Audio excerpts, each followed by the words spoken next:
You're watching the Daily Climate Show on Sky News. On today's programme, families could be given cash to help offset their energy bills under plans being considered by the government. The sinking brothel of Bangladesh. We report from Banishanta, where climate change has pushed many women into prostitution. And how your pension could help save the planet.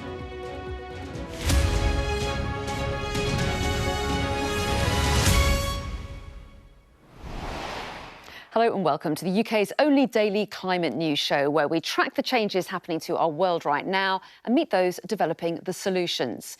Now, the government is considering paying families to help them offset the rising cost of gas bills and encourage a switch to green energy. Now, around 19 million homes in the UK need to be made more efficient in order for the government to hit its 2050 net zero target. Now, under the proposed scheme, low and middle income families would be paid a set amount to compensate for increases in gas bills that will come from the drive to cut emissions. It would also be funded by a new carbon tax, and all families would be paid the same regardless of their individual emissions. It means households who switch to cheaper green energy would still get the full payment, meaning that they could pocket the difference. Well, here to explain more is our climate correspondent, Hannah Thomas-Peter. So, Hannah, tell us more about how this scheme might work. Well, this is, as you said, part of a government strategy to address a really big logistical problem, which is that we've got 19 million homes in this country that need to essentially be given a green retrofit in the coming years if the government is to have any chance at all of hitting its net zero emissions by 2050 target, the one that we hear so much about. Now, right now, there's a really complicated set of schemes and potential grants that you can apply for if you want to get a heat pump, for example, or if you want to put special insulation in your homes. But there's not one overarching homes and heating policy. Just listen to one person we've spoken to about the challenges of green retrofits when you're sort of doing it on your own without government help.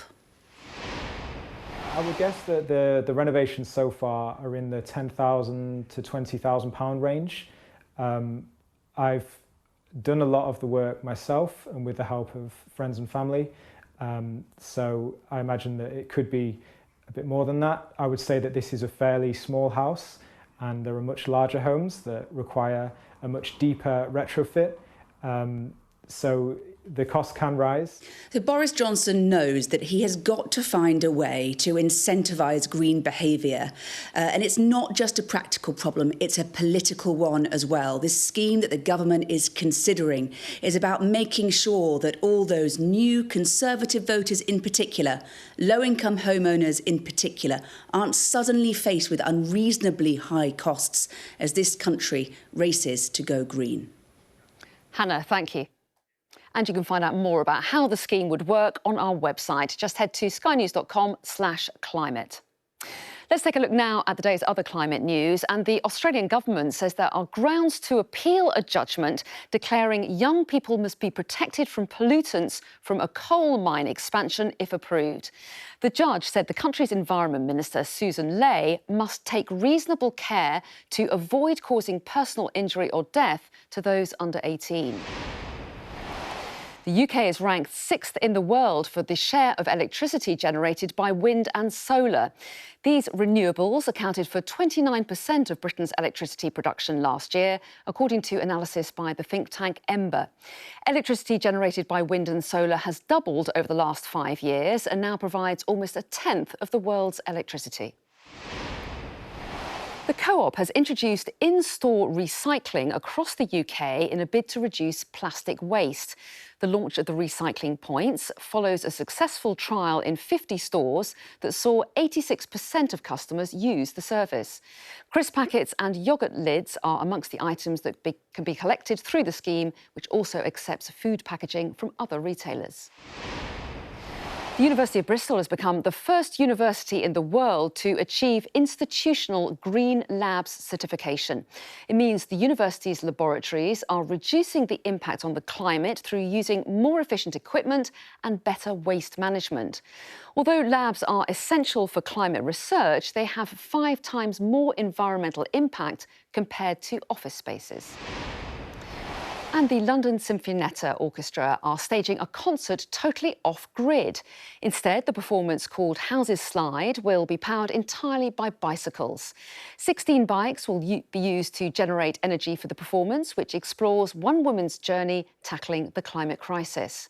Cyclists will need to pedal non-stop for 40 minutes during the show, which is held at London's Royal Festival Hall. Bangladesh is one of the world's most densely populated countries and is hugely vulnerable to climate change. Over a quarter of the population lives on the coast. That's around 45 million people. And flooding caused by rising sea levels and made worse by cyclones is a huge problem. Last year alone, 4.4 million internal displacements in the country were caused by disasters. Now, that number accounts for people sometimes displaced more than once due to multiple extreme weather events. Now, we heard last week from the capital, Dhaka, where families are forced into living in slums far from their families and communities. Others end up in even more difficult circumstances. Some women, on the run from rising sea levels, have been pushed into a life of prostitution. And now, near the village of Bani Shanta, they're in danger of being trapped by the water again. From Where Sky's Katerina Vitozzi reports. The name of this place is Bani Shanta. It means a message of calm. But on this narrow strip of land, there is little peace. These huts form one of the country's oldest brothels. Here, women call themselves girls. Many have been trafficked, some because of the impact of climate change. When Pervin was 15, her family's coastal home and farm were destroyed through rising sea levels. The loss made the family desperate, which made Pervin a target for sex traffickers.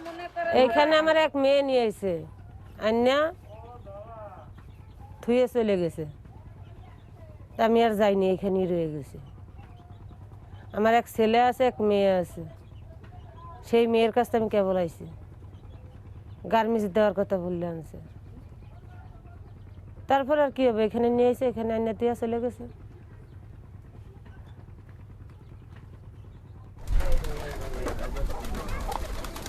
Around 100 women work in Bani Shanta, and although brothels are legal in Bangladesh, they are still taboo. Sex workers and their children are hugely stigmatised. Here, at least, there is a sense of community, but climate change is eroding that too. Their land is disappearing, chipped away by rising sea levels and hit by a vicious cyclone last year. The chief madam here tells us they can't move further back. They're stuck between a river that floods them to the front and behind a village that doesn't want them and where they couldn't work.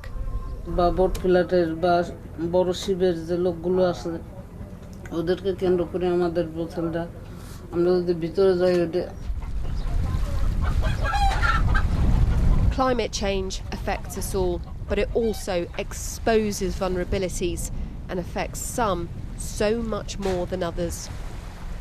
Katerina Vitozzi, Sky News in Bani Shanta, Bangladesh. And you can see more from Bangladesh on our weekly digital show. We go behind the scenes of Katerina's trip to a country on the front line of the climate crisis. That's available on Sky News social channels, our app and website. Now, from going vegan to reducing the amount of flights you take, many of us are making small changes to the way we live our lives to help save the planet. But what about choosing to go green with your pension? Moving your investments to sustainable funds could have a far greater impact on the environment, according to the campaign group Make My Money Matter. Now, they estimate that it could save 19 tonnes of carbon per year, more than double the average UK carbon footprint. Well, joining me now is Richard Curtis, film director and co-founder of Make My Money Matter. Welcome to you, Richard Curtis. You're known, of course, for your film directing. So what's got you interested in green pensions? Oh, look, you know, the other thing I've done is I started Red Nose Day, and I'm a UN advocate for the sustainable goals. And I'm as passionate as most people, you know, suddenly are about climate and everything that we can actually do about it, rather than just hoping that our politicians take action faster. And so I got really interested in the issue of financial footprint having an effect on your carbon footprint. Well, yes, and it's perhaps not the most obvious weapon against climate change, but what difference do you think that having a green pension can make?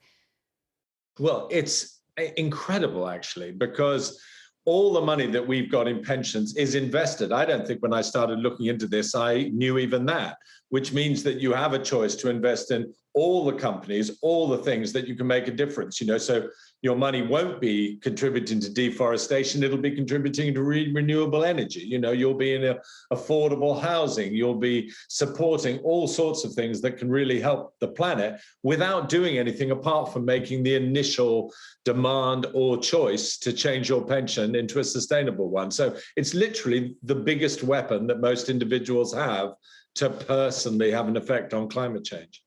Is it a complicated process, though, switching your pension to being sustainable? How do you know whether or not it is? Well, your pension provider knows, and it can be complicated. It can be easy. My instinct is that it's easy for people who have financial advisors to say, this is what I want. Most people have their pensions through their companies, and companies are increasingly seeing that as part of their sustainable responsibilities. So the thing is to ask, and with any luck now, an increasing number of pension providers will say, oh yeah, well look, if that's what you want, we won't give you a default pension that may be in arms and gambling and deforestation and fossil fuels. We'll give one which is in renewable housing, renewable energy, sustainable food and all those things. So it's part of a process that is gradually becoming easier. Well, Richard Curtis, really interesting to talk to you. Thanks very much indeed. You're really welcome. Good to talk to you. That's everything from us for this week, but don't forget to check out ClimateCast over the weekend.